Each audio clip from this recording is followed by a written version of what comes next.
mas caso vocês estejam querendo alguma coisa para induzir ao sono, ou queiram revisitar as questões do encontro, eu gravo, e aí no finalzinho, para quem tem mais timidez e tudo mais, não quer falar porque está sendo gravado, eu desgravo e deixo de gravar, e aí vocês podem falar também, caso alguém tenha timidez. Quem não tiver, por favor, me interrompa sempre que achar que é o caso. Não precisa nem usar a mãozinha de levantar a mão.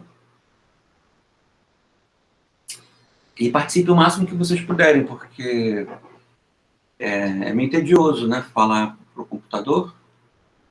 É sempre bom ter um rostinho, então o fato do Maurício estar aí já me é um grande alento. Então eu fiz essa disciplina uns anos atrás, sobre ceticismo e humor, não psicanálise e humor, mas ceticismo e humor. Mas eu vou refazer de certa maneira, eu vou refazer essa disciplina, só que numa ordem diferente e com outras prioridades. Tá? Stefania, tudo bom? Muito prazer. Bem-vindo.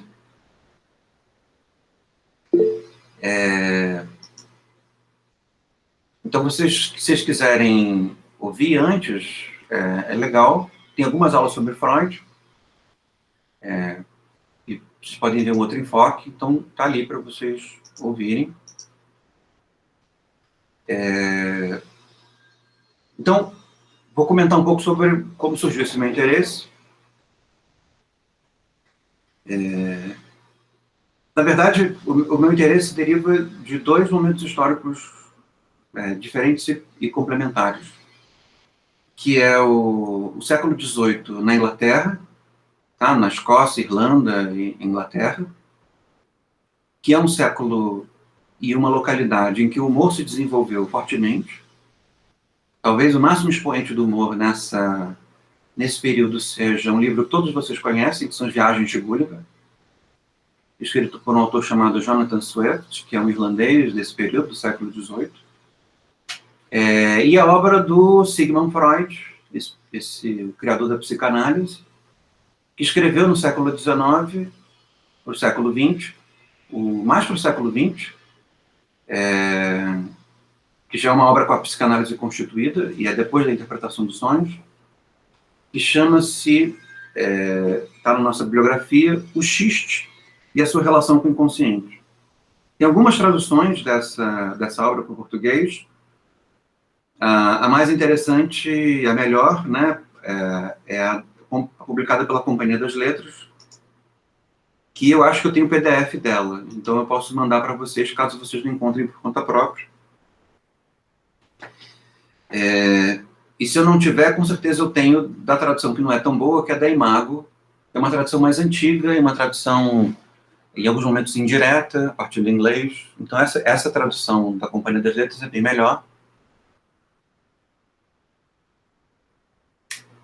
E o Freud, dizendo assim pelo alto, ele percebe que... primeiro, ele percebe que o inconsciente ele é importante, porque nem sempre nós sabemos por que agimos e como agimos, e nem sempre nós controlamos como nos sentimos, e ele percebe que a experiência, ela nos afeta, né, a experiência, a vida, ela nos afeta para além dos componentes em que nós estamos conscientes dessa afetação, né? Ou seja, sentir é um processo, é uma dinâmica muito mais ampla do que meramente aquilo que nos atinge enquanto nós estamos atentos, temos consciência do processo de sermos afetados, né? Ele que percebe que a infância tem um papel privilegiado na formação do inconsciente, justamente porque na infância, quando as nossas defesas psíquicas, as nossas defesas da consciência, elas não estão completamente formadas, então é quando nós somos mais sensíveis, Isso quer dizer que os traços deixados na inconsciência são mais fáceis de serem produzidos, né? Ele tem uma obra vasta e, em determinado momento do trabalho dele, ele percebe que existem modos alternados de entrar em contato com o conteúdo do inconsciente, né? O conteúdo daquilo que nos afetou sem nós sabermos que estamos, sem nós controlarmos, sabermos que estamos sendo afetados, ou sem nós nos lembrarmos dessa afetação, no momento em que nós fomos afetados. O pelo qual a psicanálise é mais conhecida é pelo sonho, tá? Eu tenho algumas aulas sobre sonho também, que são ótimas para causar sono. Vou colocar aqui para vocês. Para quem quiser ouvir também.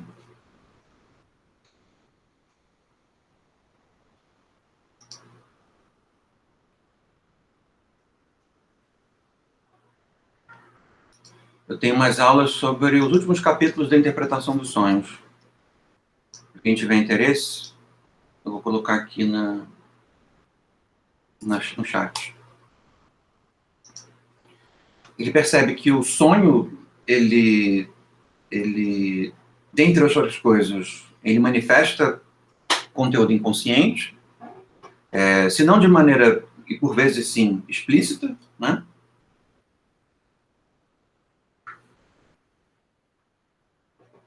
Mas não completamente clara, e por outras, pela própria lógica pela qual o sonho se encontra.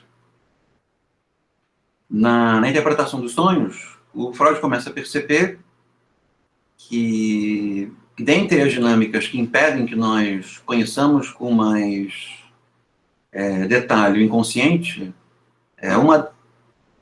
uma delas é a repressão, né, o fato de nós mesmos reprimirmos as lembranças inconscientes, via de regras que são mais difíceis, né? E mesmo o sonho apresenta essa repressão, mas comparativamente à repressão que nós nos fazemos enquanto estamos acordados, a repressão do sonho é mais branda. Então, por Freud, ele começou a perceber que a análise dos sonhos era alguma coisa que poderia ser profícua para se entender o inconsciente. Depois dos sonhos, ele começa a perceber que existem outras dinâmicas em que parte da vida desse emaranhado inconsciente aparece, e ele se dá conta que o humor, né, ou pelo menos parte do humor, concerne a isso, né, concerne uma maneira de como diz o Freud, gastar a energia que dinâmicas de repressão acabam por concentrar, né? A gente vai falar sobre isso um pouco com mais calma nos próximos encontros. Mas não só o humor, mas também, como ficou conhecido como atos falhos, né? Pequenas intercorrências, pequenas falhas, trocas de palavra, esquecimentos, algumas confusões, poderiam ser interpretadas, vistas como manifestações do inconsciente, né? E mesmo trabalhos artísticos, obras literárias, trabalhos visuais, poderiam ser interpretados em alguns momentos como também uma forma de nós nos expressarmos burlando, de certa forma, as nossas repressões. O curso não vai se concentrar sobre esses acessos plúrimos que se tem ao inconsciente, né? Ou seja, eu vou falar menos de atos falhos, vou falar menos dos sonhos, muito embora parte do conhecimento que se tem sobre o humor se deva àquilo que se aprendeu com os sonhos e com os atos falhos.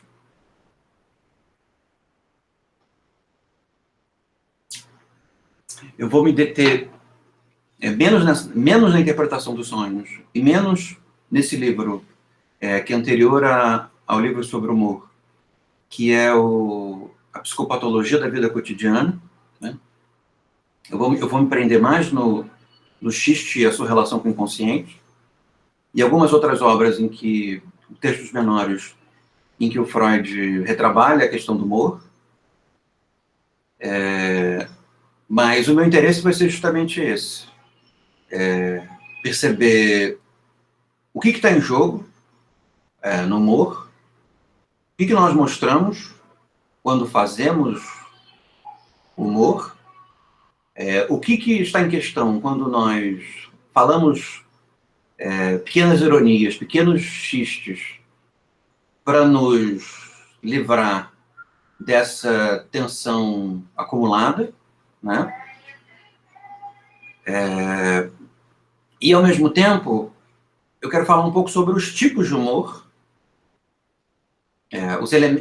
características que fazem com que alguns tipos de humor sejam especialmente negativos, né? Especialmente danosos e produtores de sofrimento, e quero tratar também de outras formas de humor em que a natureza, digamos assim, esclarecedora do humor aparece com uma intensidade maior e em que esse componente, digamos assim, de aprofundamento do sofrimento não está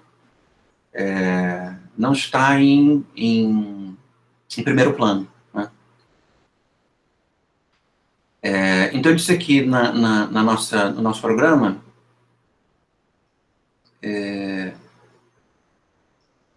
que parte do nosso interesse no humor também concerne a vida política, né? Ou seja, parte da maneira como nós concebemos o humor e parte da maneira como nós fazemos humor fala, digamos assim, dos pontos em que as forças de dominação política se concentram, né? Então, nós também fazemos humor como uma espécie de estratégia inconsciente contra a repressão, não só a repressão que nós nos exercemos, a nossa própria consciência sobre nós mesmos, mas também a repressão que a política exerce sobre nós, né? Então, o humor também tem, isso nós vamos explorar também, uma certa vocação de transgressão aos modos pelos quais o poder se consolida, né?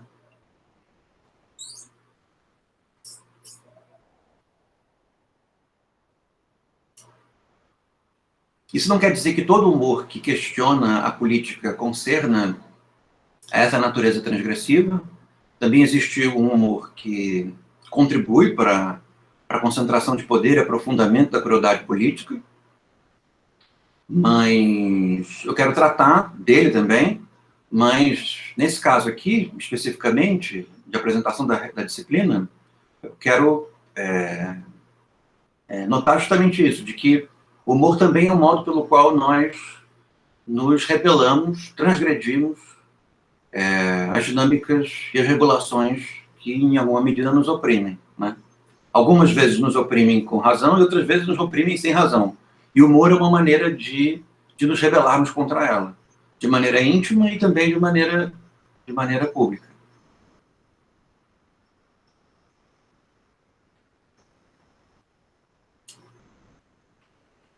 Depois de nós fazermos o percurso pelo Freud e pela literatura psicanalítica principal, vocês viram no programa que apareceu o Hobbes, né? E o Hobbes é o autor no pensamento político que apresenta de maneira mais explícita uma teoria do humor, tanto no Leviatã quanto nos elementos da lei natural. Nós vamos passar por essa teoria do humor no Hobbes, que é também uma teoria sobre o riso, né? E nós vamos interrogá-la do ponto de vista do que nós aprendemos com a literatura psicanalítica. E, por último, nós vamos ver a posição do Francis Hutcheson, que é um crítico ao Hobbes, e, ao meu ver, apresenta uma espécie de crítica cética à concepção de humor no Hobbes, que é uma concepção, digamos assim, mais combativa do humor. A versão do Hutcheson é uma versão, digamos assim, menos combativa e mais esclarecedora sobre o uso do humor e as possibilidades do humor. E aí, para não dizer que nós não falamos de ceticismo, né, o ceticismo aparecerá no final do curso como uma apresentação de um tipo de humor, né, como, digamos assim, a apresentação e o estímulo para um certo caminho pelo qual se pode realizar o humor sem que o humor seja tão somente a manifestação do endosso a uma determinada crença, né, e uma determinada forma de combate. No semestre passado eu fiz essa ordem inversa, apresentando primeiro o pensamento Hutcheson, depois o Freud, e fechei com o Gulliver.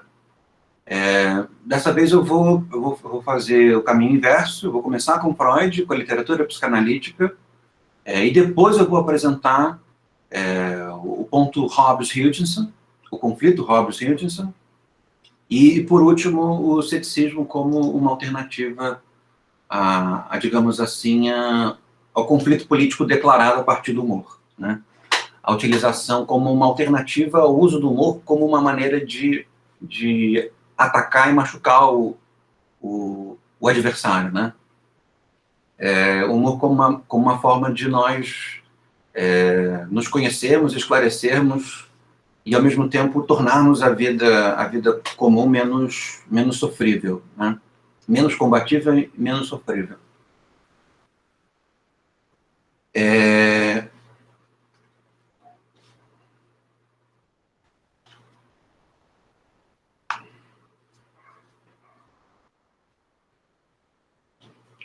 Faz sentido enquanto cenário, enquanto desenho geral de curso?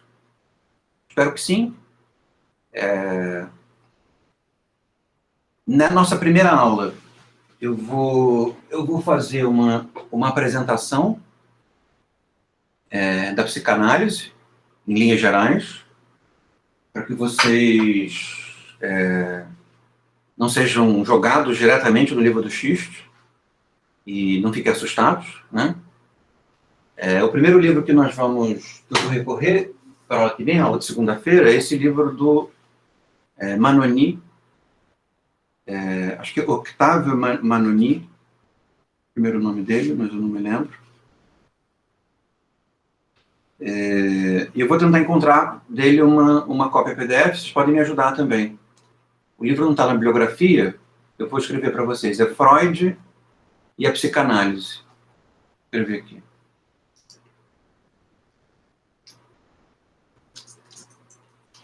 É um livro de introdução. Eu mandei para vocês também um artigo do Bierman sobre humor, que deve ser meio complicado agora, que vocês ainda não estão familiarizados com a literatura, mas um pouco como provocação, para vocês verem o aspecto interessante dos problemas relacionados ao humor e à psicanálise. A gente pode até dar uma olhada daqui a pouco, para ver se a gente já encontra o livro, né? Mas eu vou fazer isso quando terminar, para não perder minha atenção. Então, já recomendo essa leitura para a aula que vem, que é uma exposição geral. Talvez a gente perca uma ou duas aulas nela, ganhe uma ou duas aulas nela. Uma exposição geral dos principais pontos da psicanálise. Tá? Se nós não encontrarmos nenhum PDF desse livro, eu tenho algumas outras opções de livros introdutórios, e aí eu faço uma outra referência. Tá?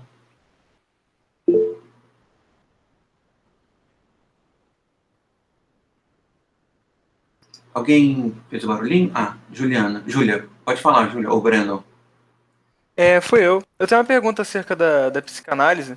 Pode falar, Brandon. Eu nunca tive nenhum contato acadêmico envolvendo a psicanálise, eu sei pouquíssima coisa. E eu sempre ouvi dizer, em alguns lugares, que ela é pseudociência. Você pode me dizer por que possui esse rótulo?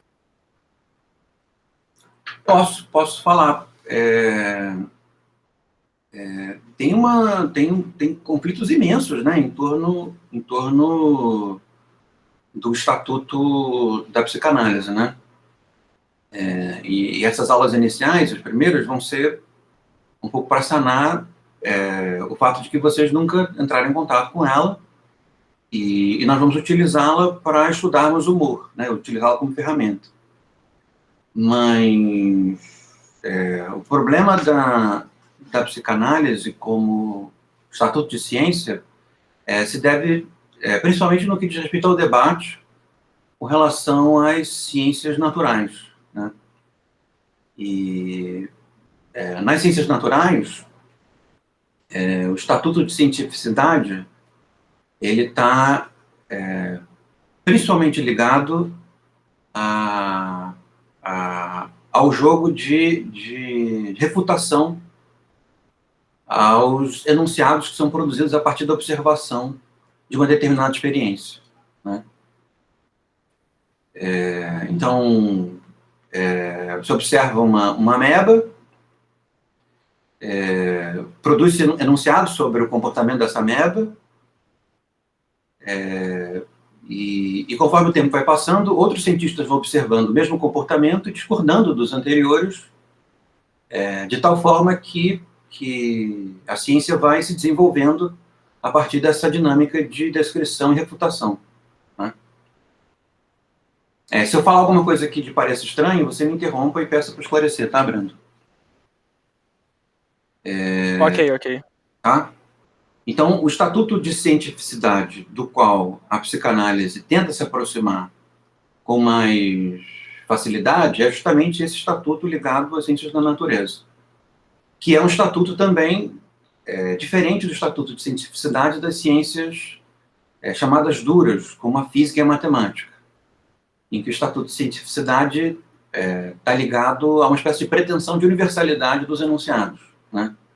Então, de que os teoremas são verdadeiros enquanto são universais, né? E quando a universalidade deles ela é refutada, eles se tornam menos verdadeiros, né? Mas nem sempre o estatuto de verdade das ciências duras, da física e da matemática, está ligado à observação, porque elas também têm uma natureza especulativa. E alguns entes matemáticos, né, os entes matemáticos, os entes físicos não, mas os entes matemáticos são entes de razão. Eles não podem ser observados, né, eles só podem ser demonstrados. Então, a psicanálise não se aproxima das ciências duras, da física ou da matemática, ela se aproxima mais das ciências naturais. Tá? No século XVIII, há um debate muito grande acerca do estatuto das ciências naturais. E se as ciências naturais, elas possuem, digamos assim, um estatuto próprio, né, o conhecimento natural, ele começa no momento em que começa a se descrever, ou se as ciências naturais, elas têm um estatuto derivado do conhecimento da própria experiência, né? Porque o conhecimento da própria experiência, ele não seria uma ciência natural, no sentido estrito, mas seria uma ciência humana, porque derivaria não da descrição de um experimento, mas derivaria da descrição, né, da observação e da descrição da vida como um todo, né? Você acordar e dormir. Então, o século XVIII, ele enfrenta ele vivencia esse conflito entre as ciências humanas e as ciências naturais. E se nós fôssemos falar quem foi o ganhador, né, dessa contenda, em termos de poder, foi claramente as ciências naturais no que diz respeito a uma espécie de independência das ciências naturais no que diz respeito ao questionamento da experiência como um todo, né? Ou seja, em termos de poder científico, ganhou a ideia de que existe um estatuto de verdade privilegiado, a verdade que é desenvolvida a partir da observação de experimentos, né? E as regras de experimentos feitos em laboratório com os protocolos de observação controlados, né? A psicanálise, ela nasce no século XIX, no momento em que uma série de ciências estão aparecendo e procuram ter um estatuto de cientificidade meio que emulando característica desse prestígio que as ciências naturais passaram a obter, emulando parte do prestígio que a ciência física passou a ter, e ao mesmo tempo, inventando um novo campo, que é o campo no qual vocês se inserem, que é o campo das ciências sociais. Todos vocês são alunos de ciências sociais, sociologia, antropologia. Só para eu saber o humor do meu público. Eu sou de ciências biológicas e agora com o que o Breno falou, eu até lembrei. Meu primeiro contato com psicanálise foi um professor de uma optativa que eu fiz lá nas ciências biológicas, e ele falava que dentro da psicologia, a psicanálise é a linha que aplicou essa metodologia científica de forma mais parecida mesmo, porque o objeto de estudo da psicologia é completamente diferente, igual você falou, né? Mas a psicanálise é o que seria uma metodologia científica aplicada a esse objeto de estudo que se propõe a estudar a psicologia. Ah, que bom. E você, como estudante de ciências biológicas, está percebendo bem esse conflito entre estatutos de cientificidade e estatutos de verdade, né? Uma verdade baseada na observação de maneira concentrada, né? Observação controlada ou delimitada, e verdades mais amplas baseadas na observação da experiência como um todo, de maneira um pouco mais descontrolada. A própria teoria da evolução, quando você pega essa época, né, há muito tempo atrás, a própria teoria da evolução ela foi muito complicada por se tratar disso, né, de um fenômeno que só pôde ser, né, observado com o passar de muitos anos, porque se tratam de processos de bilhões de anos. E com relação à psicologia, eu sou super iniciante, então eu não consigo explicar exatamente, mas as ciências naturais têm essa dificuldade mesmo do experimento, né? Algumas áreas são extremamente isso, você tem uma caixinha com um ratinho e uma observação de 1 ano, e você tem outras discussões que demandam muito trabalho, muitas publicações, muitas confirmações, né, com o passar do tempo. Uhum. E eu montei uma imagem inicial, Brandon, baseado num elogio das ciências biológicas, sem questionamento acerca das suas possíveis fragilidades, né? Estou montando umas ciências biológicas como se elas fossem completamente blindadas contra críticas, né? Mas a Stephanie, por exemplo, deu um exemplo bom de que também, em alguns momentos, a ciência biológica tem uma natureza especulativa, né? Você fala sobre a vida e sobre aquilo que você observa, coisas que você não está vendo, né? Isso pode perceber depois. E em alguns momentos se fala mais sobre o efeito e menos sobre a razão do efeito. Então se sabe que alguma coisa se comporta de uma certa forma, mas não se sabe por que exatamente essa coisa se comporta dessa certa forma. Então existem, digamos assim, campos nebulosos também nas ciências biológicas. Mas aceitando que ciências biológicas sabem tudo e elas se tornaram um modelo de cientificidade, uma série de ciências do século XIX começaram a ser inventadas, de certa maneira, emulando esse estatuto de cientificidade tão rigoroso, né? Dentre elas, as ciências sociais, né? a antropologia, a sociologia, que são disciplinas do século XIX, a psicanálise é uma ciência do século XIX, mas aparece um sem número de outras disciplinas, ciências muito mais obscuras que nós, de certa maneira, abandonamos, né? E a psicanálise é uma dessas ciências. Tem problema, Duda, vamos vê-la. A psicanálise é uma das ciências que possuem esse contexto do século XIX. Para a observação estrita, tanto das ciências duras quanto da ciência biológica, esse emaranhado de ciências do século XIX são todas pseudociências. Tá? Por que seriam pseudociências?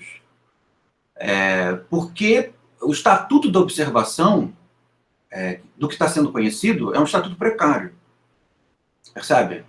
E as ciências sociais, a antropologia, a sociologia, a psicanálise, a psicologia, elas tiveram que desenvolver modos de verificabilidade para que os seus enunciados permanecessem fazendo algum sentido e, de certa maneira, desafiando o âmbito da verdade do âmbito público, né?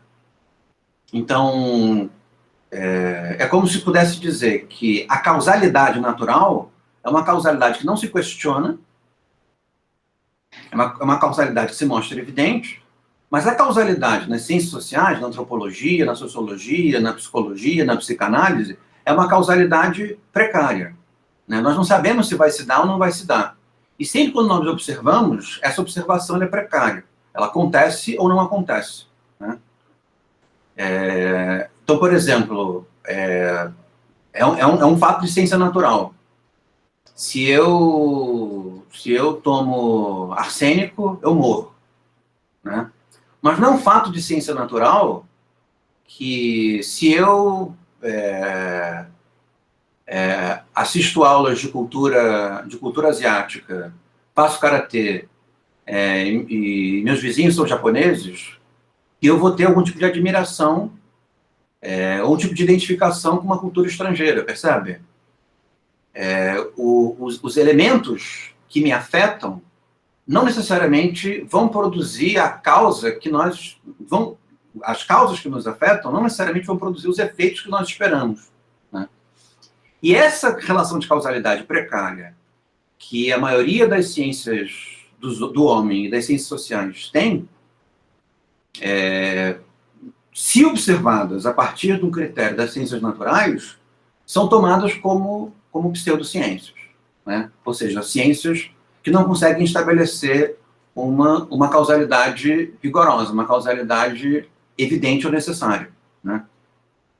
Então, Durkheim pode dizer que as sociedades têm um número residual de suicidas, e que toda a sociedade vai ter um número residual de suicidas, né? Isso parece que tem uma causalidade necessária, né? Mas já se observou que esse número é variável, né? Então, muito embora haja uma quantidade residual, essa quantidade ela varia, e é difícil determinar as causas dessa variação, percebem? Não é, por exemplo, como epidemiologia. Eu sei, se eu consigo determinar qual é a mortalidade de um vírus, e o vírus contamina todo mundo, eu sei prever, com uma causalidade muito aproximada, quantas pessoas morrerão. Percebe? Então, digamos, eu tiro da educação as disciplinas com relação às ciências humanas. A sociedade vai se tornar mais intolerante ou não? Nós esperamos que ela vá se tornar mais intolerante. Mas é difícil determinar, em números estritos e com pouca variabilidade, qual é a causalidade que essa supressão vai causar. Percebe? Qual é o efeito que essa supressão vai causar.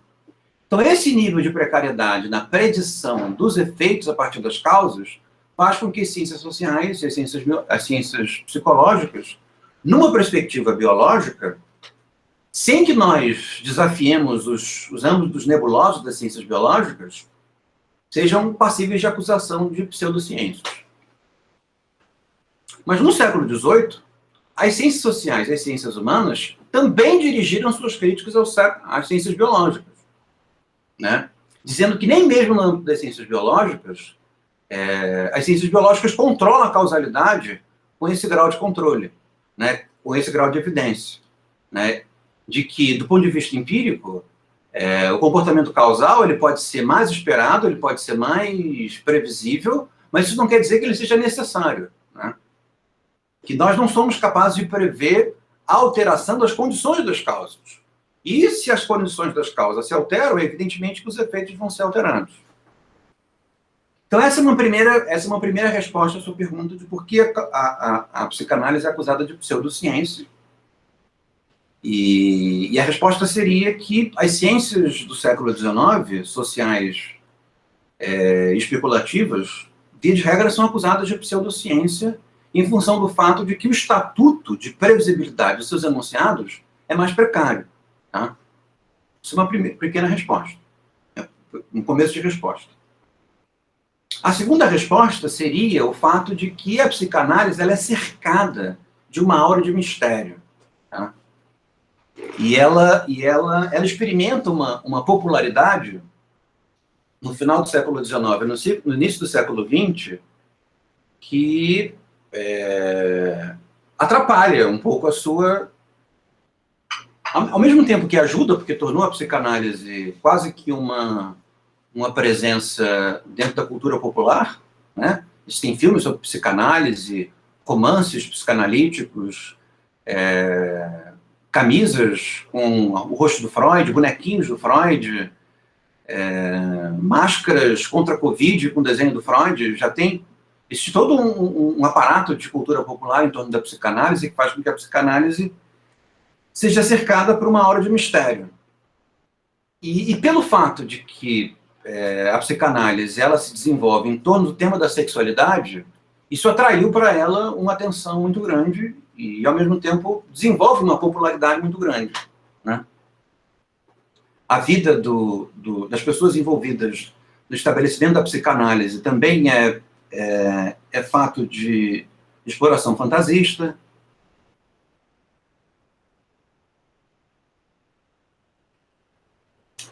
Eu, nas férias passadas, assisti um seriado no Netflix sobre o Freud, e o Freud era uma espécie de detetive que desvendava crimes, por exemplo. Você vê o grau de série super legal, mas ela não é verdadeira do ponto de vista factual.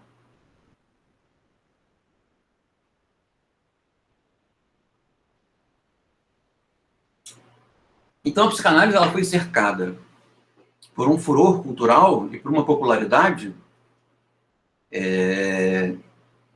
que faz com que ela, de certa maneira, seja vista de uma forma um pouco caricata, né, como dando respostas um pouco caricatas a alguns problemas, como se os seus enunciados não se alterassem no tempo, como se não houvesse refutações dentro do âmbito psicanalítico, e como se a caricatura sobre a sexualidade, que começa a se dar a partir dela, influenciada por ela, fosse a melhor versão para se saber o que a psicanálise é.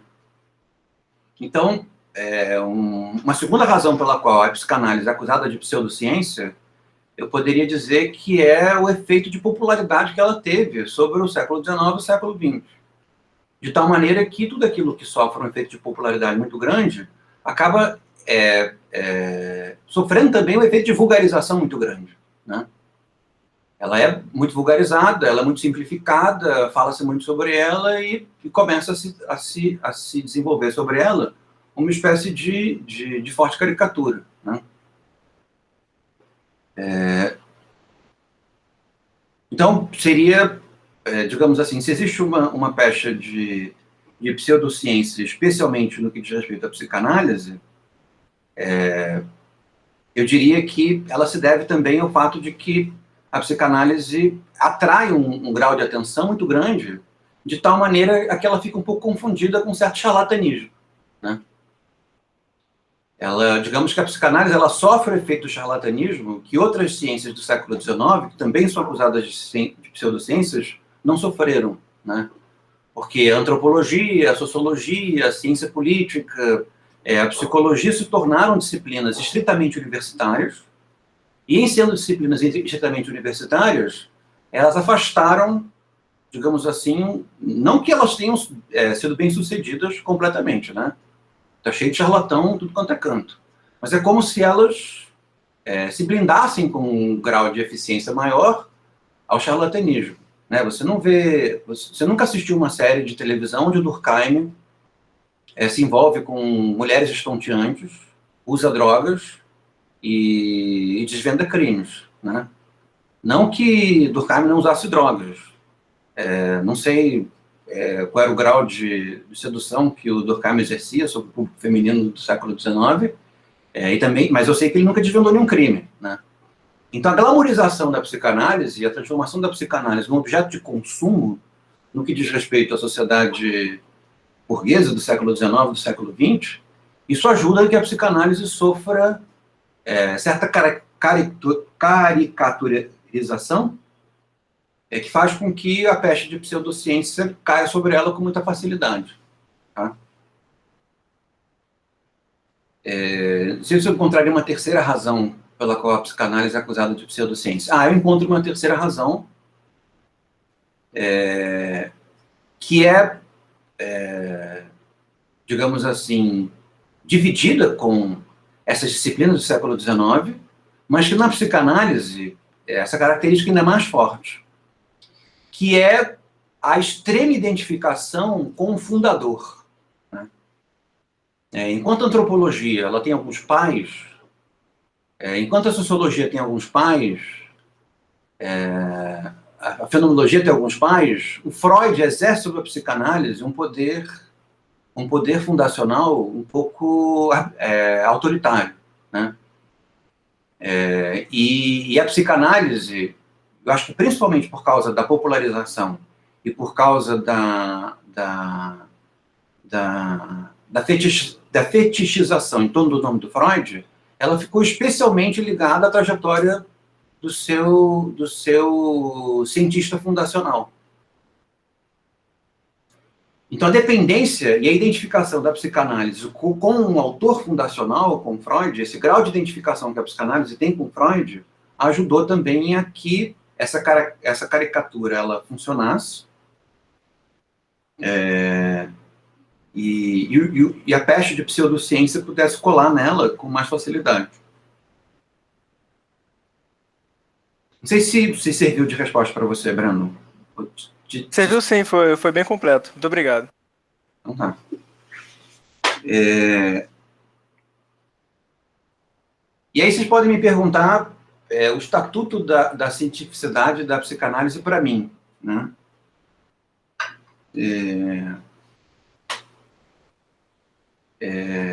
Eu acho que a identificação com Freud... Duda, tudo bom, Dudinha? Ih, pareceu subir. Pode sumir, eu só estava manifestando o meu entusiasmo de ter visto seu rosto.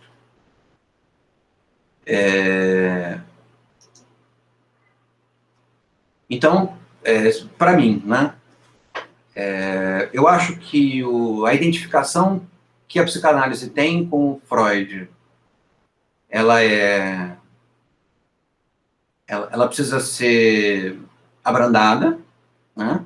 A maneira como a psicanálise ela é ensinada em torno de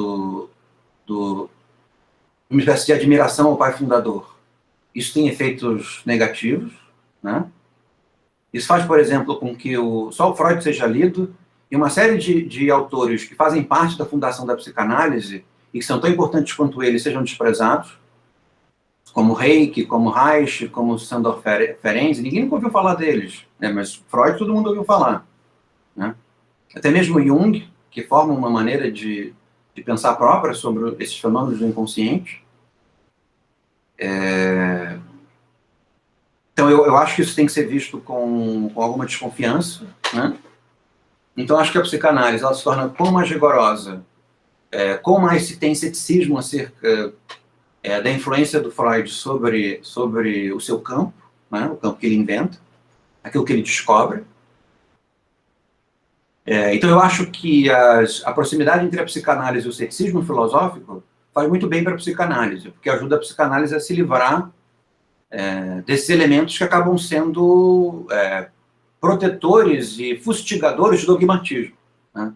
Ou seja, ela se torna uma ciência quão mais esclarecedora, quão mais ela se livra desses elementos que acabam sendo formadores de proteção ao dogmatismo, né? Não é por acaso que eu me interesso pela psicanálise, me interesso muito pelo ceticismo e tento misturar as duas como uma maneira de torná-las... levar o ceticismo a se interessar por temas que ele não se interessou e tornar a psicanálise mais rigorosa acerca dos seus próprios fundamentos, né? Eu não acho que precisa ter crença na psicopatologia, eu não acho que a psicanálise seja a melhor psicopatologia que existe. Eu acho que a psicopatologia, ela depende de fatores externos variados, para você saber que tipo de terapia seria melhor para você, né? Então, existem N psicoterapias e é difícil descobrir qual é a melhor psicoterapia para você. Eu acho que o melhor mas que as psicoterapias, elas ajudam as pessoas a lidar com seus sofrimentos emocionais e que elas têm resultados positivos, evidentemente que de maneira variada, isso acho que já foi bastante demonstrado, né?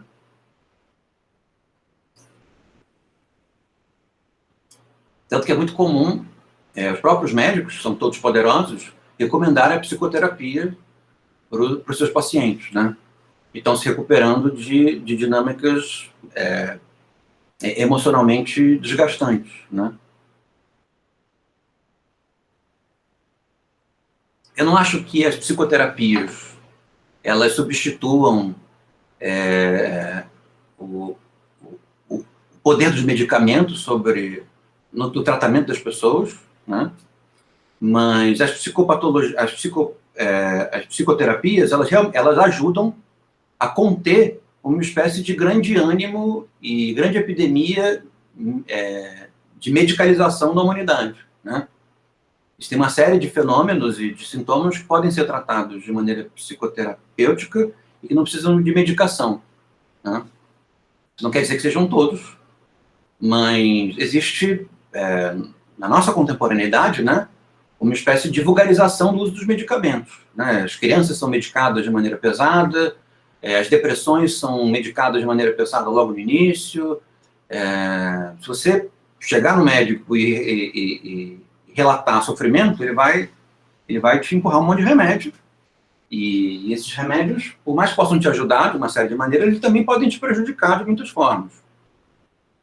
Então, a presença cultural das psicopatologias como uma alternativa ao mundo medicalizado, eu acho que é bastante positiva, né? Mas eu não acho que a psicanálise seja a psicoterapia toda poderosa, né? Ela não é a única, né? Ainda que o fato dela ter uma tradição muito grande e ela já ter desenvolvido formas de disciplina no modo pelo qual ela é ensinada em sociedades psicanalíticas, isso conta muito bem a favor dela, né? De que existe um rigor nas sociedades psicanalíticas em torno da passagem do conhecimento psicanalítico de um para o outro, né? Isso é bastante interessante. E isso ajuda, contribui fortemente a deslindar, digamos assim, componentes residuais da acusação de pseudociência, né? Acho que seria complementar a minha resposta a você, Breno. Falando um pouco sobre isso, sobre a trajetória da psicanálise do século XIX ao século XX,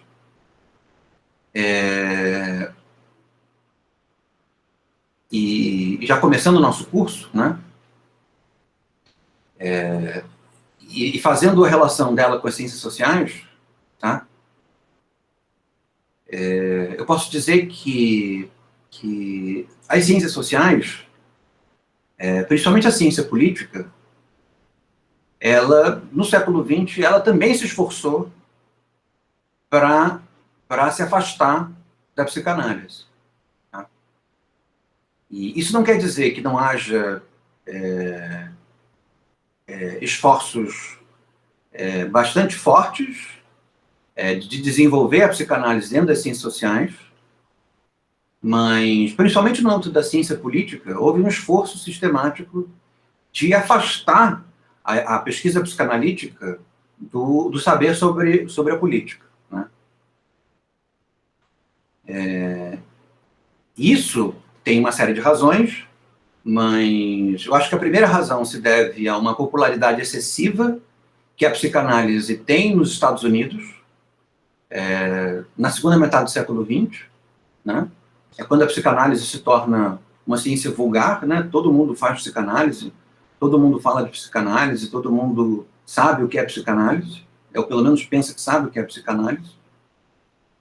Isso faz com que haja um discurso irresponsável sobre a psicanálise que a ciência política, na segunda metade do século XX, tenta se afastar de. E tenta se afastar de se aproximando de um outro campo da psicologia que se desenvolveu fortemente na segunda metade do século XX, que é o campo comportamental, que é um campo em que a observação ela se dá de maneira mais controlada e que os enunciados sobre a causalidade são mais estritos, né? Então, a partir da segunda metade do século XX, se desenvolve uma série de estudos sobre comportamento eleitoral, comportamento do consumidor, comportamento das donas de casa, comportamento sexual, comportamento dos adolescentes, né? Existe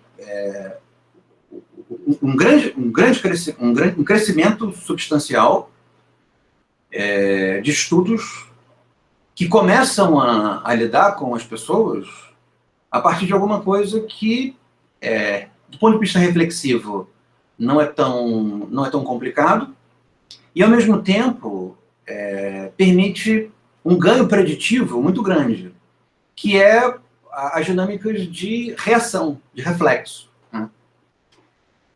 Então, por exemplo, propagandas que me mostram tais cores, me dão fome, né?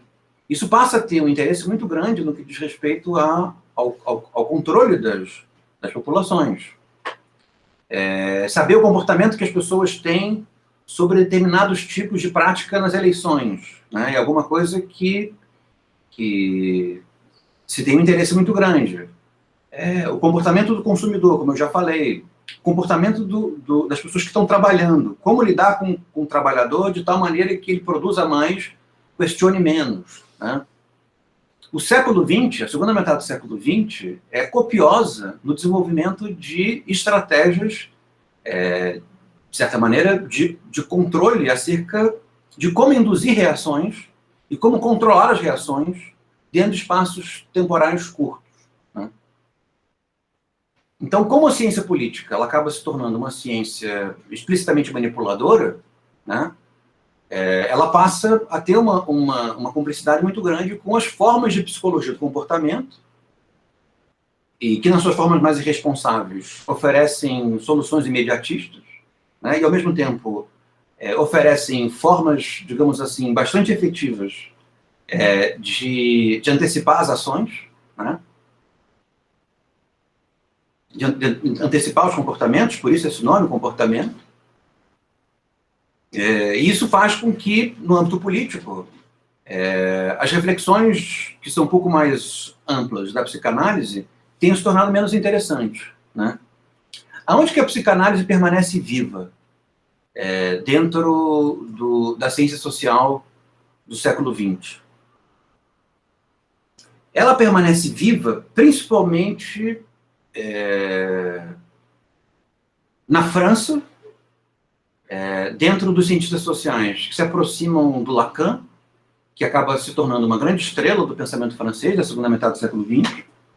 Então, as ciências sociais francesas, em função da influência do estruturalismo, né, do pensamento do Lévi-Strauss, do pensamento do Lacan, do pensamento do Barthes, permanecem bastante ligadas ainda à herança da psicanálise.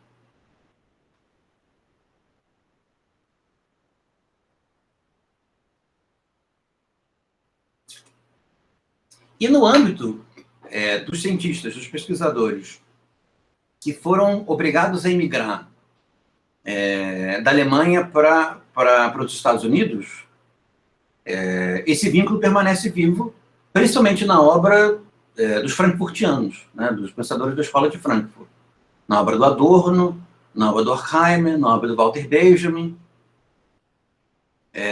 na obra do Habermas, menos, na obra do Marcuse, muito bem lembrado, e dos psicanalistas já consolidados, porque esses são cientistas sociais, mas os psicanalistas já consolidados que saem da Europa e vão para os Estados Unidos, como Reich, como Reich, como Otto Rank, como uma série deles.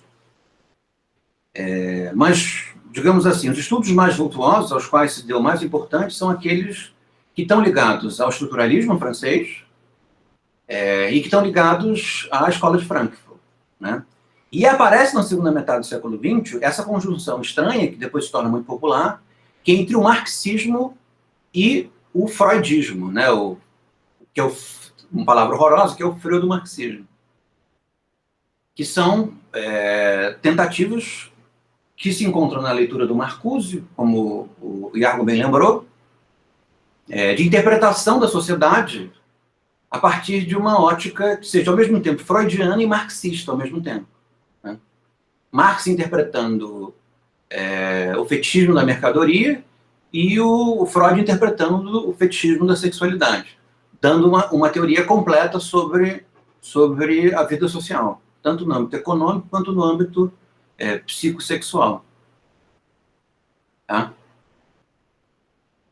Então, diria que nas heranças consolidadas que a psicanálise deixou, que permanecem vivas, ela permanece viva principalmente nessa herança, na herança que os frankfurtianos e os estruturalistas deixaram para o século XXI. Né? Então, se vocês pegarem no pensamento francês contemporâneo, em que há uma crítica forte à psicanálise, todos eles fazem críticas à psicanálise e incorporam elementos ligados à psicanálise, como o pensamento do Deleuze, como o pensamento do Derrida, como o pensamento do Foucault, como o pensamento do Barthes, ao qual eu já falei. São autores que, ao mesmo tempo que questionam a psicanálise, desenvolvem pesquisas ligadas à psicanálise. Tá?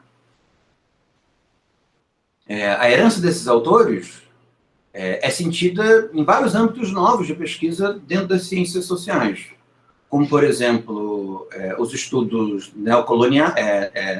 decoloniais, né? Ou estudos culturalistas, os estudos feministas, eles sofrem um efeito muito grande do estudo psicanalítico. As novas formas de feminismo também sofrem um efeito muito forte da psicanálise. Então, digamos que é um âmbito de influência ainda bastante vivo, ainda que no âmbito político, no âmbito da ciência política, essa associação com a psicanálise seja vista com bastante desconfiança. Porque, de certa maneira, a ciência política contemporânea ela se sente mais confortável com uma teoria do sujeito que seja mais trivial, mais trivializada, né, que caracterize o sujeito de um modo trivial, né, como se as pessoas nascessem para comer, dormir, trabalhar e comprar sanduíche, né, elas não tivessem questões, digamos assim, gerais, mais complicadas, que pudessem ser abordadas. Né.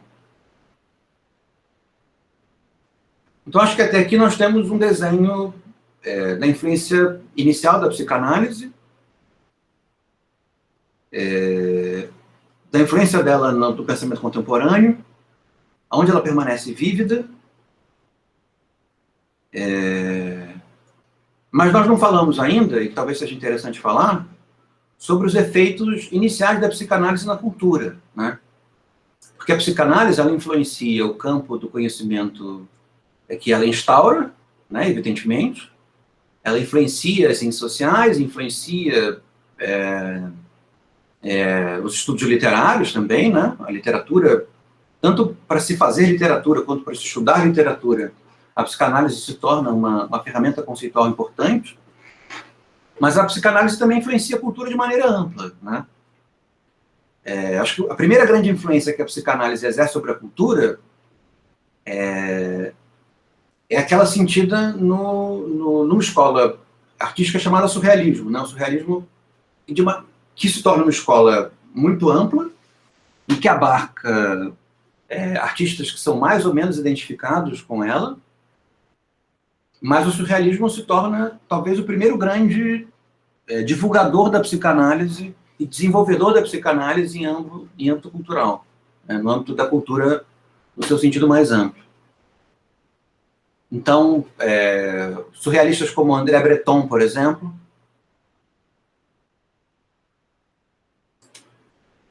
ou como Paul Éluard, começaram a desenvolver formas de escrever baseadas em técnicas psicanalíticas, né, como associação livre, por exemplo. Né? Tentar fazer com que a vontade, a consciência, interfira menos ou pouco sobre o processo de escrita. Né? Outros, por exemplo, como Salvador Dalí, que é bastante conhecido, tentar estabelecer a representação de imagens diretamente ligadas ao psiquismo ou diretamente ligadas a uma espécie de associação não reprimida de imagens anteriores, né? E multiplicar essas representações. Né? O Salvador Dalí ele tem uma obra que se torna tão bem divulgada e tão ampla que até filme com o estúdio Disney ele chegou a fazer, em que o surrealismo é um método de composição do filme. Depois, se vocês quiserem buscar no YouTube, tem um vídeo lindíssimo que é desenhado, né, e o argumento é feito pelo Dalí, e que é bem legal de assistir se vocês não conhecem. O cinema é fortemente influenciado pela psicanálise. Eu recentemente estava assistindo uma série eu nunca tinha visto, do David Lynch, chamada Twin Peaks, não sei se vocês já viram. É uma série dos anos 80, Twin Peaks. O David Lynch é um que usa a psicanálise na composição dos seus filmes, tenta estabelecer, de uma maneira meio surrealista, uma forma de criar, e ao mesmo tempo, até mesmo nos seus filmes, os personagens passam a ter digamos, um cacuete psicanalítico para lidar com as situações. O Hitchcock. Penso no Psicose, né? A popularização da psicanálise faz com que a psicanálise se torne parte da fantasia das pessoas, e o cinema passa a explorar essas fantasias, esses medos, né? Como, por exemplo, a dinâmica do incesto, as fobias, uma certa presença maior do que se considera, ou que se considerava perversões sexuais, né, na cultura.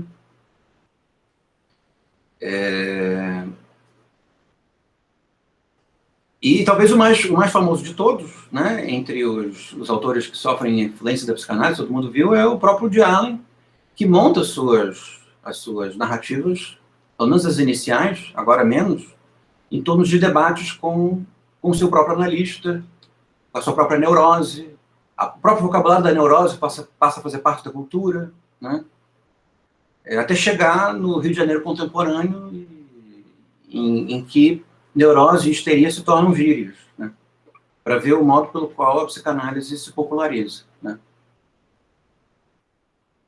Quem nunca ouviu neurótico? Né? Neurótico é uma gíria carioca, e Freud jamais imaginou que em algum momento pudesse haver gírios nesse pedaço da América a partir das descobertas dele.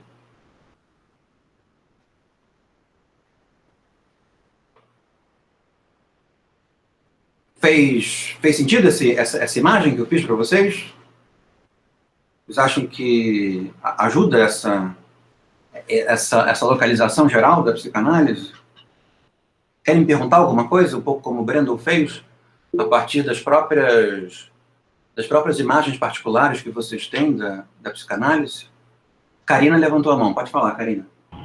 Então, professor, para mim ficou um pouco confuso. Eu estou muito nova nessa área da psicanálise, mas eu me interessei em entender se é uma questão de falta de um método único, empírico, que conste nos relatos de psicanalistas para curar sintomas, que a psicanálise ainda é um pouco, né, rechaçada, é tida como pseudociência, ou realmente, não sei se fez sentido essa fala. Eu acho que a acusação do... Acho melhor você desligar o seu áudio para poder responder, tá? Essa acusação de pseudociência, ela se deve, eu acho que principalmente digamos assim, a precariedade com que a psicanálise consegue prever os efeitos a partir das causas. Então, não se pode dizer, e a psicanálise, de maneira mais vulgar, ela acabou sendo entendida como uma disciplina que diz que isso é possível, prever qual é o tipo de influência que as pessoas têm na infância que faz com que elas se tornem neuróticos, psicóticos, perversos, mentirosos compulsivos, psicopatas, coisas dessa natureza, né? E, ao mesmo tempo, não dá para prever que tipo de estímulo causa que tipo de efeito, percebe? E, ao mesmo tempo, também não dá, a psicanálise não consegue dizer o que deve ser feito do ponto de vista estrito para que esses sintomas sejam removidos de maneira imediata, né? Então, o fato de que a psicanálise não é capaz de prever que efeitos produzem que causas e qual é a ação direta para que determinados tipos de sintomas sejam removidos, e a percepção vulgar de que ela, em algum momento, disse que isso poderia ser tornado mecânico, previsível, isso acho que gera na psicanálise essas acusações de pseudociência. Agora, o modo pelo qual o psicanalista trabalha, ele é bastante metodologizado, né? A psicanálise é uma psicoterapia e os conhecimentos da psicanálise nascem do que a psicanálise contemporânea chama de clínica, né? Que é o que o Freud chamava de análise. Que é esse contato entre analista analisando, a partir do qual o analisando relata suas experiências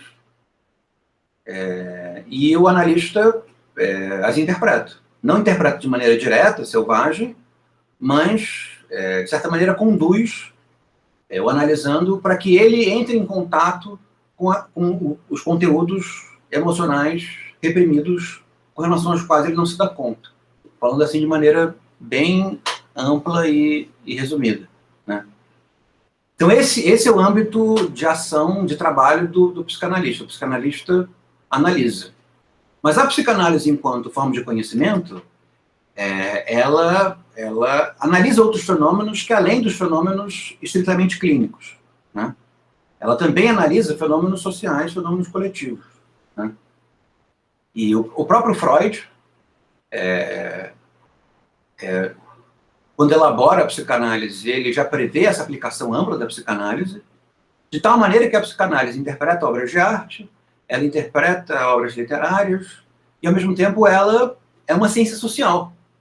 Percebe? A ciência social se desenvolve na psicanálise, e a psicanálise se desenvolve também como uma ciência social. Ou seja, ela procura explicar fenômenos coletivos a partir da interpretação do inconsciente. Então, parte do que nós vamos fazer aqui, Karina, nesse curso, concerne não a dinâmica clínica da psicanálise, porque nós não estamos analisando ninguém. Nós vamos nos valer de parte do resultado clínico que o Freud e outros psicanalistas obtiveram nas suas próprias análises com pacientes diferentes, né?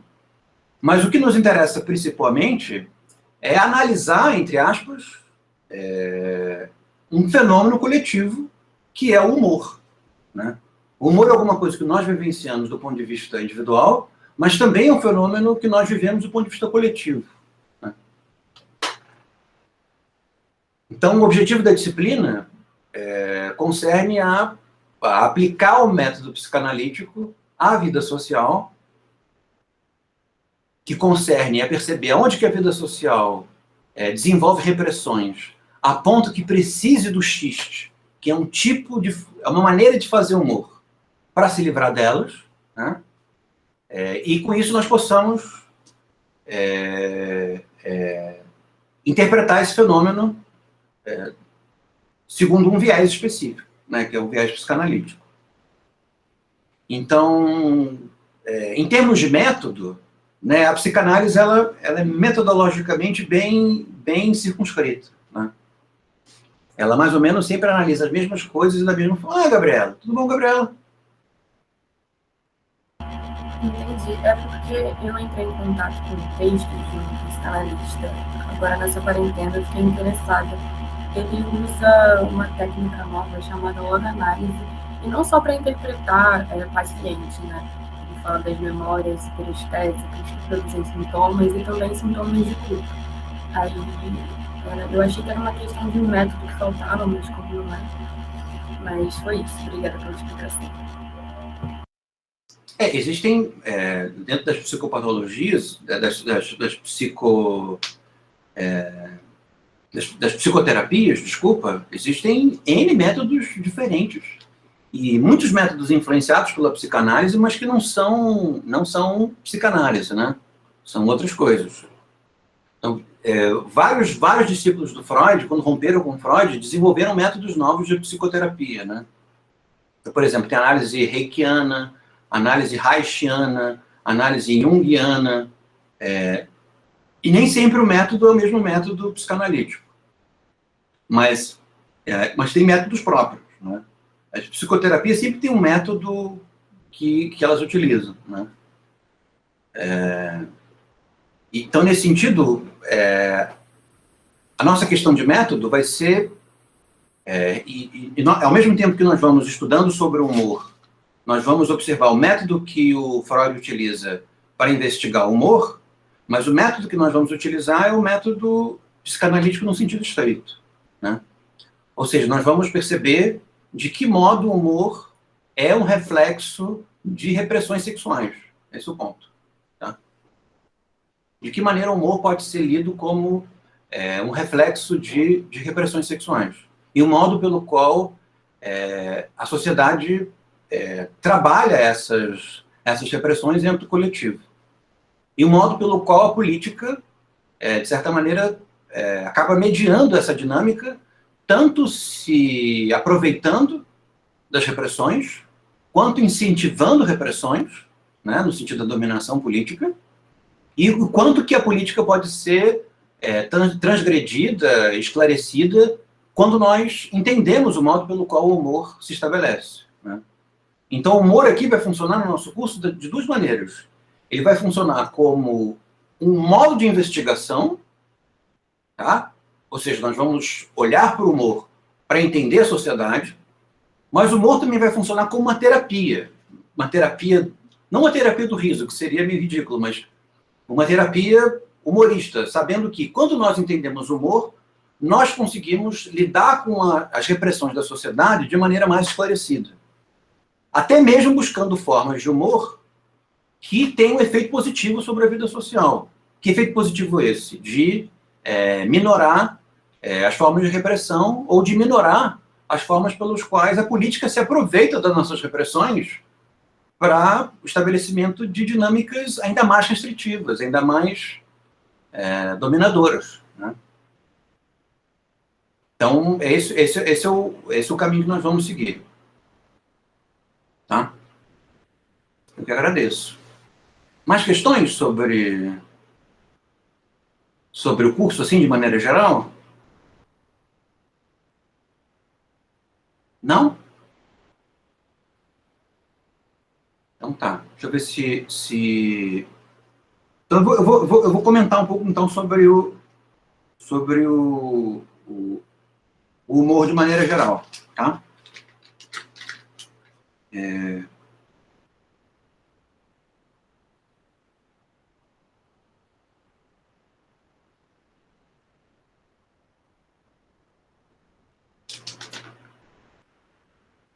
Não sei, eu acho que se eu começar a falar do humor de maneira geral agora, acho que eu posso atrapalhar a narrativa. Acho que eu vou fazer a minha versão inicial, que que é apresentar a psicanálise em linhas gerais, no encontro que vem, para depois começar a falar do humor de maneira específica. Mas eu podia fazer uma coisa melhor, que eu pedi que você lesse aquele texto do Bierman. Vocês conseguiram ler? Leu? Que bom. Então eu vou tratar de algumas questões a partir daquele texto. Isso vai contribuir para a nossa introdução.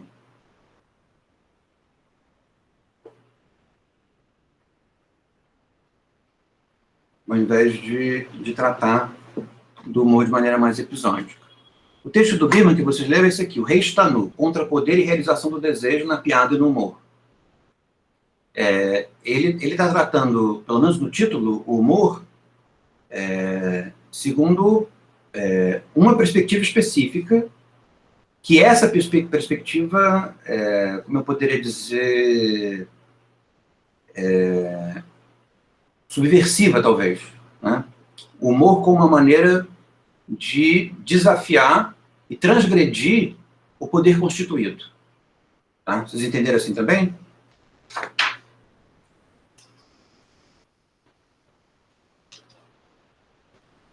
Inclusive, ele trata, eu vou abordar menos isso, mas ele começa falando da charge do Chico Caruso, fala do governo Fernando Henrique Cardoso, do modo como a charge do Caruso desafia e mostra um certo estado de coisas com relação à política do Fernando Henrique Cardoso, né? E aí, no finalzinho, ele tem uma frase que eu acho que tem no finalzinho da sessão Temor e no finalzinho da sessão Somos Todos Iguais, eu acho que ele tem uma frase que tem um poder de síntese importante. Ele diz assim: em contrapartida, o tormento do príncipe em face do humor é reconhecer o que sempre soube, qual seja que está em pé de igualdade com qualquer outro cidadão, sem tirar nem pôr. Ou seja, se o poder, numa certa perspectiva, ele instaura uma espécie de ilusão acerca da superioridade de quem manda sobre quem obedece, sobre quem está no lugar de poder, sobre aqueles que não estão no lugar de poder, o humor, quanto uma estratégia que, de certa maneira, desafia o lugar do poder, quando consegue ridicularizar aquele que está no lugar do poder, repõe uma espécie de horizontalidade entre quem manda e quem obedece, né? Eu acho que vocês podem ver muito bem isso na nossa própria vida com relação ao poder, né? Por exemplo, nós estamos vivendo um momento em que, ao mesmo tempo em que nós sentimos o poder de maneira bastante repressora, nós também sentimos o poder numa espécie de presença ausente, né? Nós esperávamos que o poder fosse capaz de regular determinadas dinâmicas, mas ele não regula, né? E o que nós fazemos para lidar com o sofrimento que essa angústia gera, né? No mundo das redes sociais, por exemplo, nós vamos vendo piadas e mais piadas sobre toda e qualquer notícia que tematiza o poder, né? É uma maneira que nós temos, percebe, para manter o nosso ânimo de resistência e de vida vivo, né? Nós, de certa maneira, fazemos graça para não morrer, para sofrer menos, né? Fazemos piada com o coronavírus, fazemos piada com o orçamento, fazemos piada com o auxílio emergencial, percebe? Nós fazemos uma série de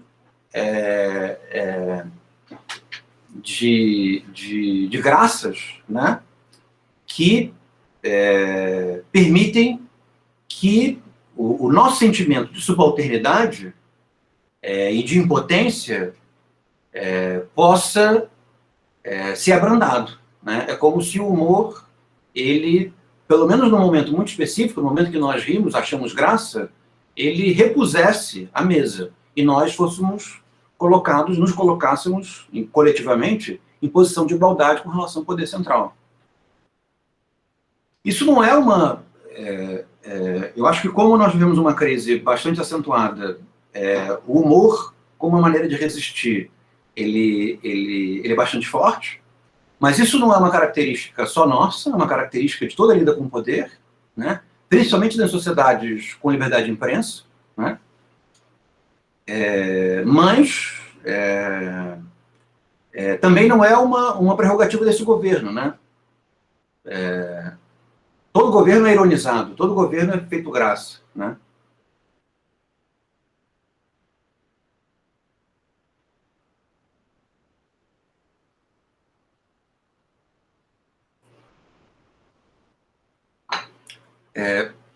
Por vezes até mesmo com resultados bastante tristes, né? Não sei se vocês lembram, mas na França tem um jornal satírico chamado Charlie Hebdo, Charlie Hebdomadaire, e o jornal veiculou algumas charges com o profeta Maomé. Paris, a França, né, tem uma comunidade muçulmana muito grande, e algumas pessoas nessa comunidade assassinaram brutalmente os jornalistas desse jornal, né? O humor era uma maneira pela qual aquela sociedade e aqueles jornalistas tematizavam a angústia que eles tinham com o crescimento e com certas condutas e certos comportamentos diferentes da comunidade muçulmana dentro do território francês, e ao mesmo tempo isso não foi compreendido, ou foi compreendido como uma ofensa do ponto de vista cultural, porque do ponto de vista estrito os muçulmanos se ofendem com a representação gráfica e com a ironização do profeta. Isso teve um resultado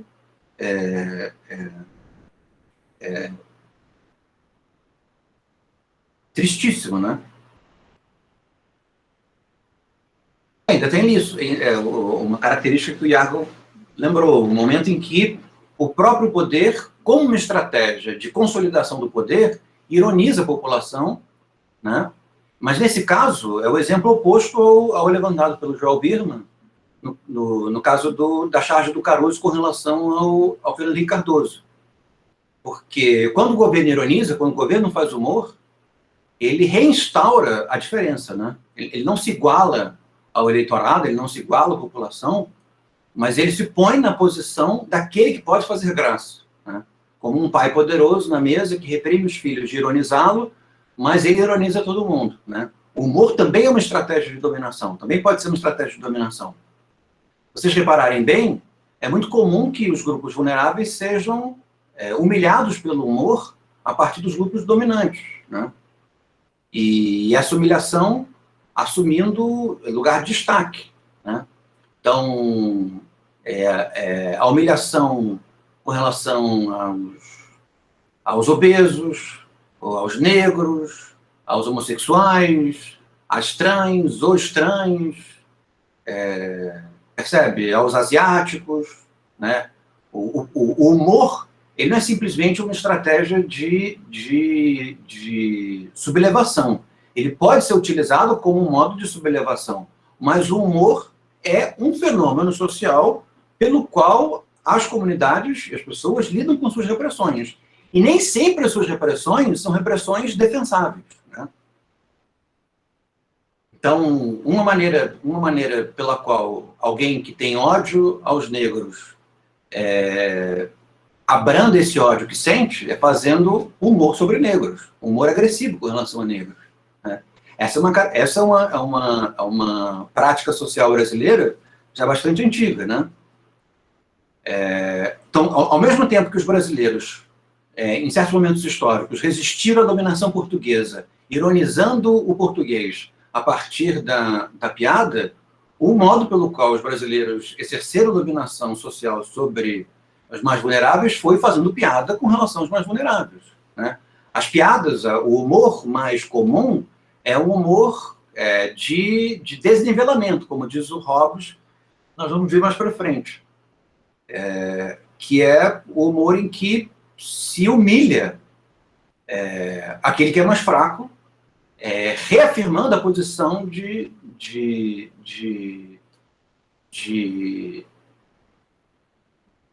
do dominante sobre o dominado, né? Os homens fazem piada com relação às mulheres, percebem? Todas as dinâmicas acabam sendo tomadas como matéria com relação à qual se pode fazer humor. Então é importante que vocês vejam que o humor não é uma panaceia. O humor é um fenômeno pelo qual se pode conhecer a vida social e se conhecer a vida política. Evidentemente que esse humor utilizado como forma de dominação é um humor que precisa ser combatido, né?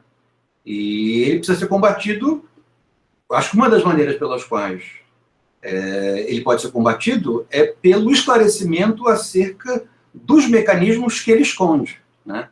Que são mecanismos de recrudescimento da opressão. Então, da mesma maneira que o obeso ele pode, por autoironia, se proteger da força de dominação que o padrão corporal impõe sobre ele, ele também pode ser humilhado de tal maneira que haja um desnível entre ele e o padrão corporal tomado como correto, né? Preferível.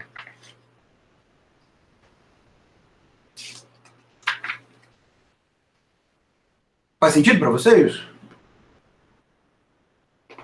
Então, num certo sentido, o humor tem ainda que nós não reparemos, mas o humor é como se fosse uma espécie de proscênio dos conflitos sociais e políticos, né? Se nós queremos saber o que está em questão numa sociedade, nós devemos buscar sobre o que essa sociedade faz graça, tá? Do que ela está rindo. Nós vamos saber como se está resistindo, e resistindo a quê, e o que está dominando e dominando como, né? O humor acaba sendo um grande campo etnográfico, para falar antropologicamente, para se descobrir o âmbito do sofrimento de uma sociedade, tá?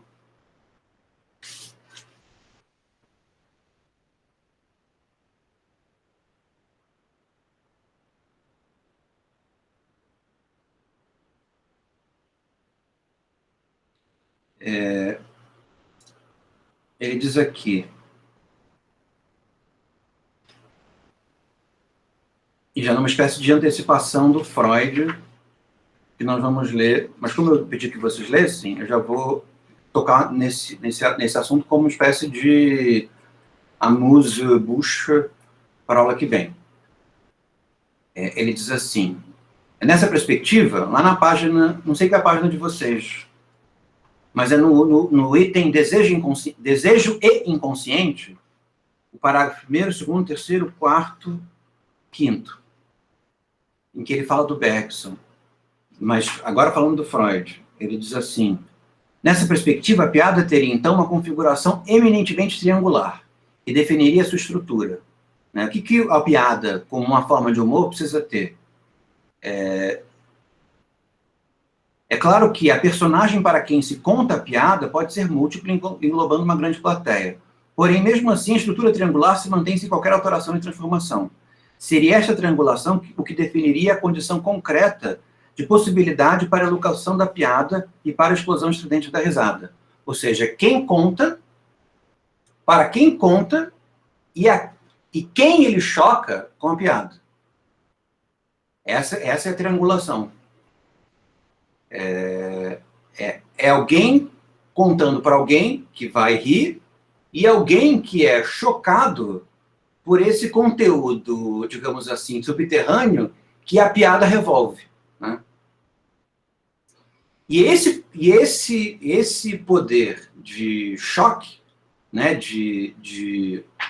digamos, um pequeno horror que a piada causa a alguém, que gera uma espécie de satisfação para aquele que conta a piada.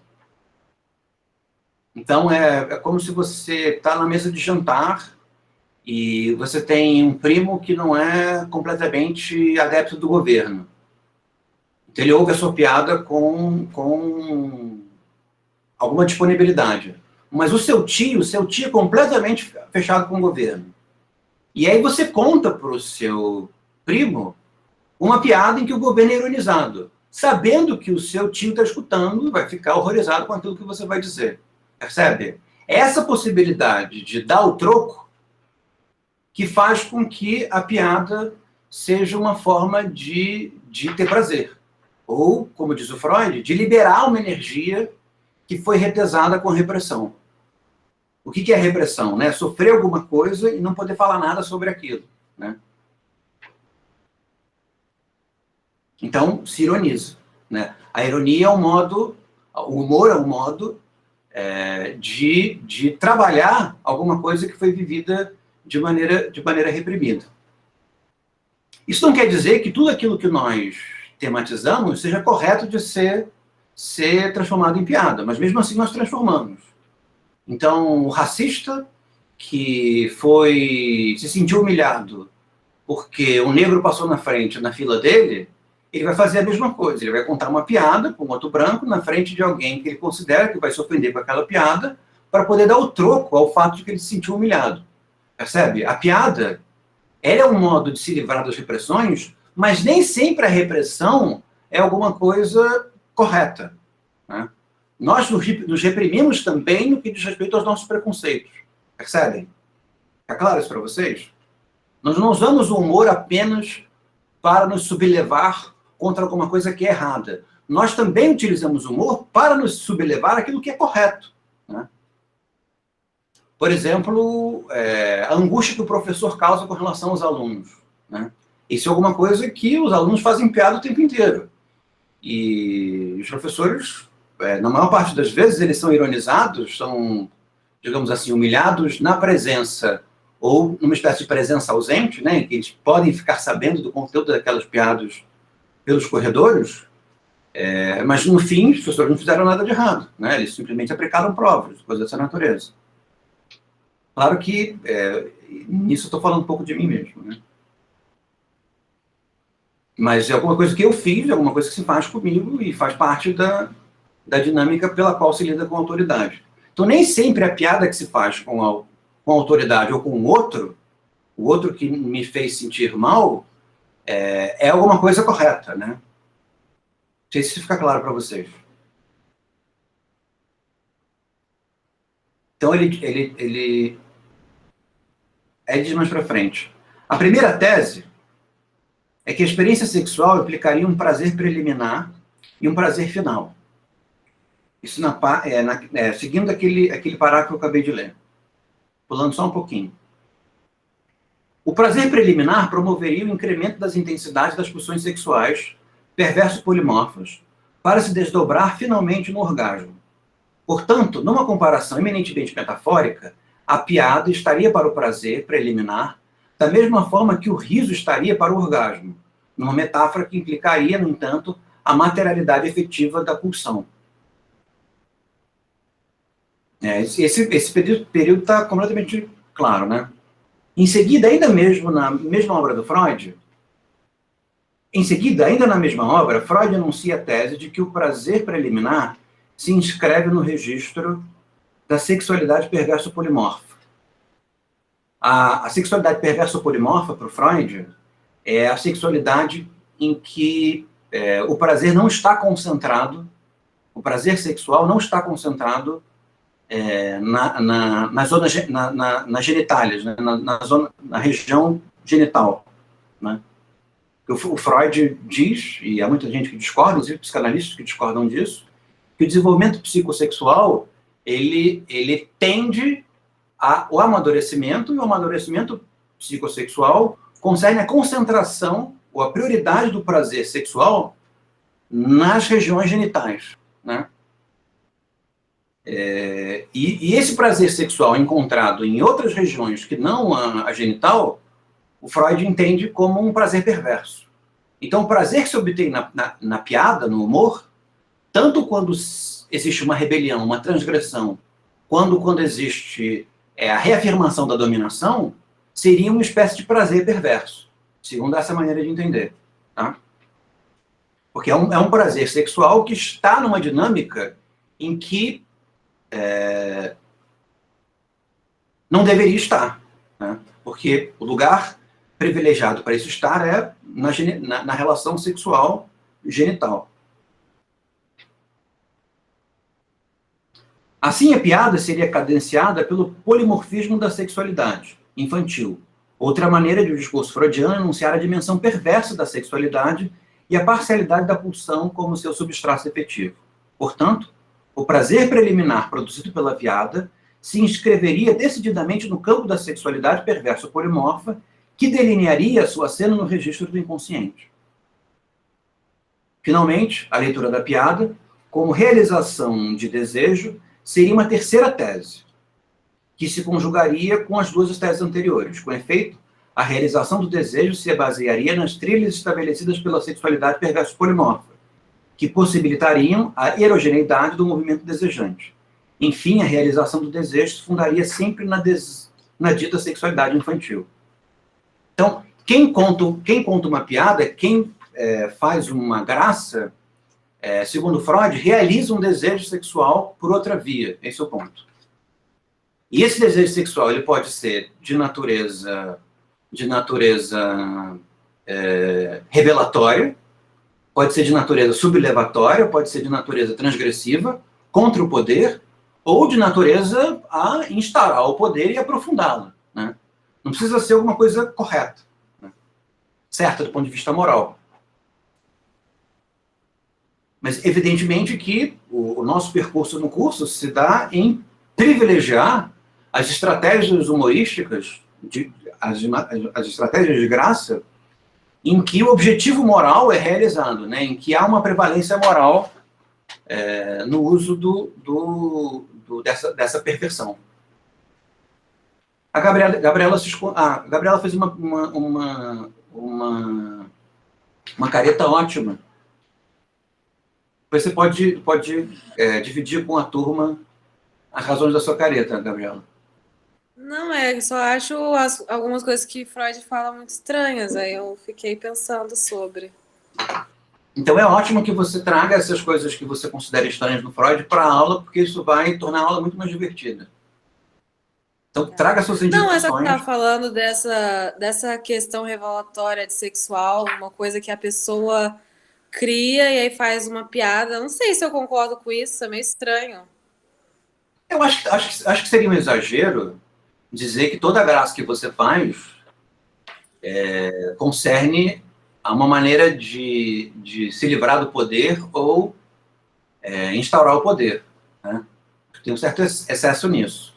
E também há um certo excesso dizer que toda graça que se faz está ligada a uma questão sexual estrita, né?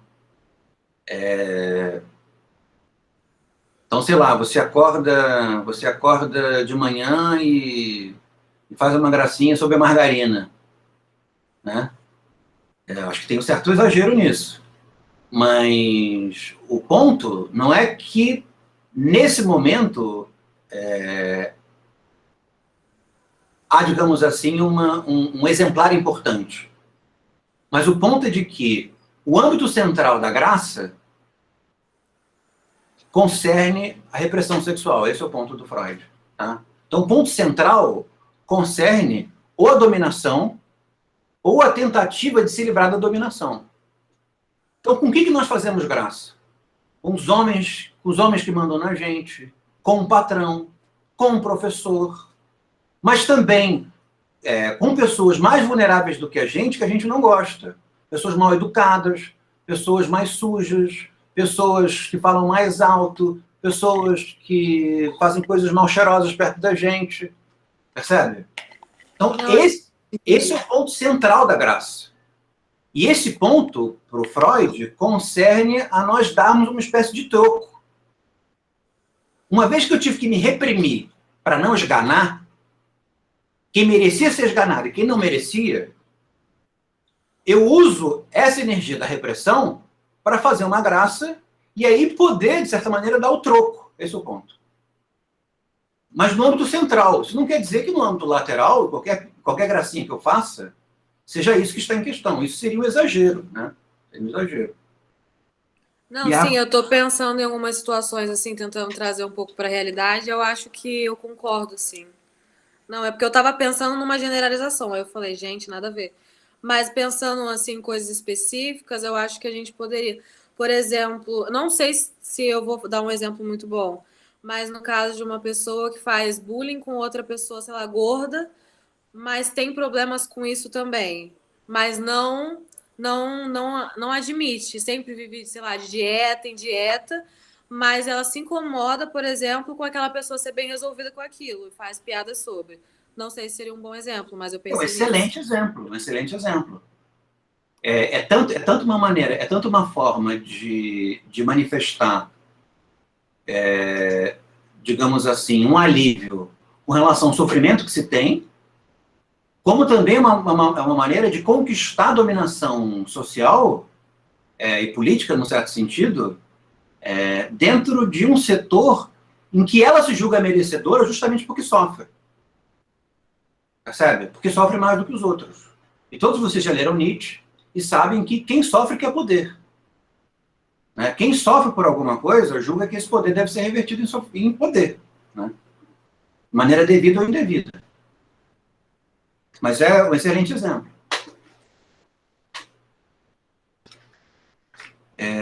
Aí vou seguir mais um pouquinho no texto, que já está terminando. E a gente acaba o nosso encontro. Na sessão que cujo título é Cena Psíquica, Cena Social e Formações do Inconsciente. Primeiro, segundo, terceiro, quarto, quinto, sexto, sétimo, oitavo, nono, 10º, 11º, 12º, 13º, 14º, 15º, 16º parágrafo.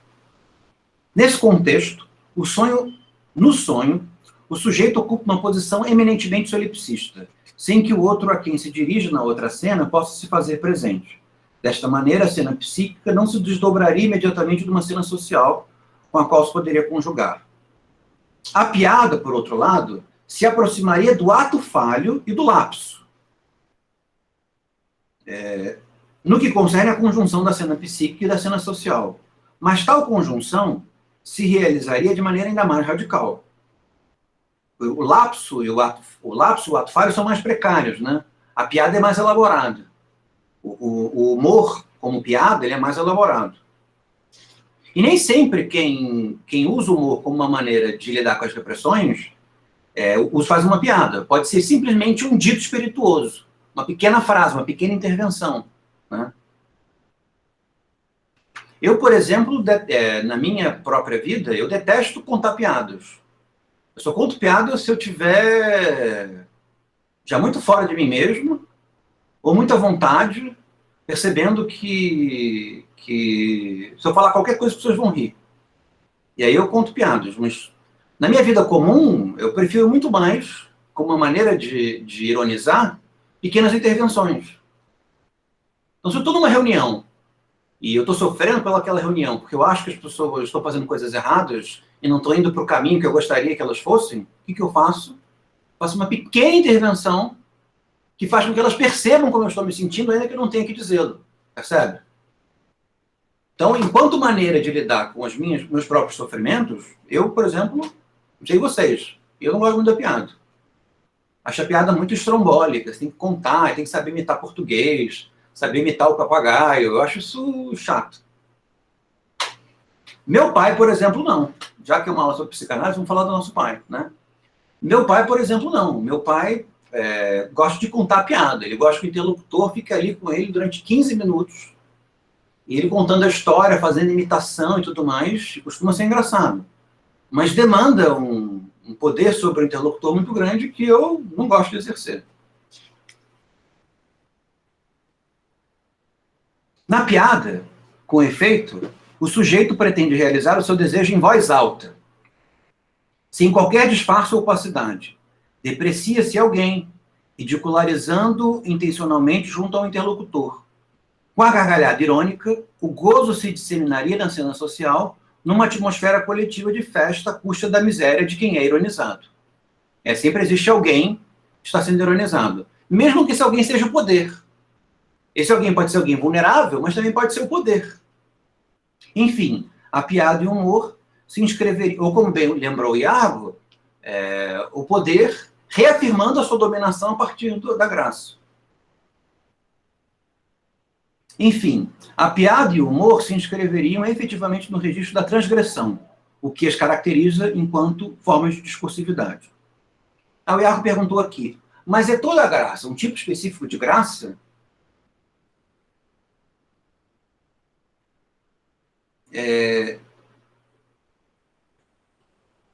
Quer falar um pouco mais, Iago? É que estava na fala da Gabriela. Uhum. Pelo que eu entendi, tanto no texto do Joel como no texto do Freud, eu estou lendo, o xixi é um tipo de humor. E ele vai elencar lá as características desse tipo de humor. Ele está tentando descobrir uma característica universal.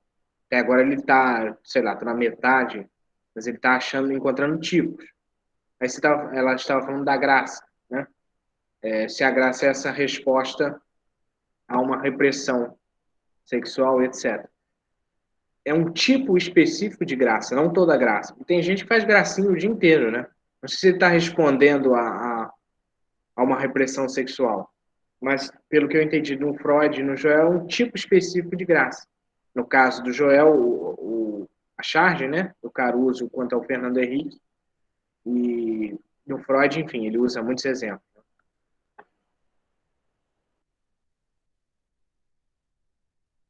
Você está mutado. César, você desligou o áudio.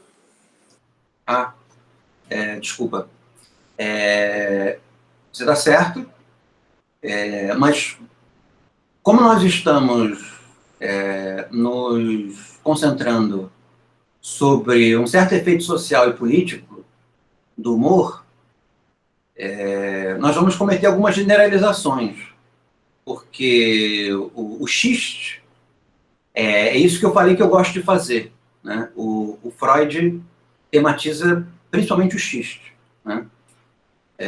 Mas há alguma coisa que está no xiste, que está na charge, que está na piada, que está no meme, né? Vocês agora são da geração do meme, mas está no meme, está no vídeo, está na dublagem. Nós temos a Gabriela aqui, que costuma me mandar várias piadas em forma de dublagem.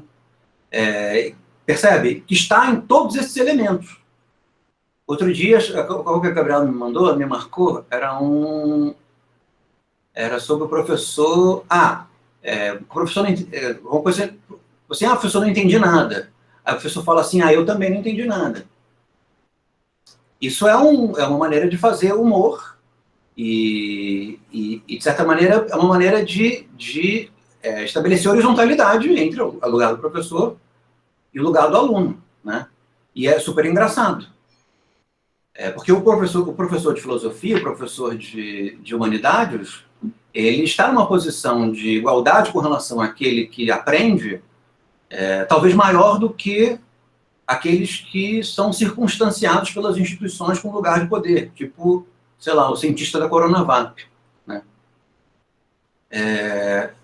E é super divertido. Então, existe um componente que está no xiste, que está em uma série de formas diferentes de tematizar a repressão, e que nós podemos levar ao espaço comum, ao âmbito coletivo, um pouco nessa direção. Então, nós vamos cometer, ainda que o Freud, metodologicamente, faça um afunilamento com relação ao xiste, nós vamos cometer alguns pecados de generalização no que diz respeito ao xiste, tá? Mas aí é o caso de nós sabermos se esse pecado, professor de filosofia, exatamente, se esse pecado faz sentido ou não faz. Maurício Cardoso. Você vai sair. Não, a gente vai acabar agora. Acabamos já. A última frase é o seguinte: o humor e a piada passaram a se disseminar no espaço social como formas de contrapoder. Como formas de contrapoder ou como formas de poder, né? A gente poderia dizer também. Gente, obrigado por a companhia nesse primeiro encontro. Espero vocês na segunda-feira. Eu vou tentar conseguir agora o livro do Manoni,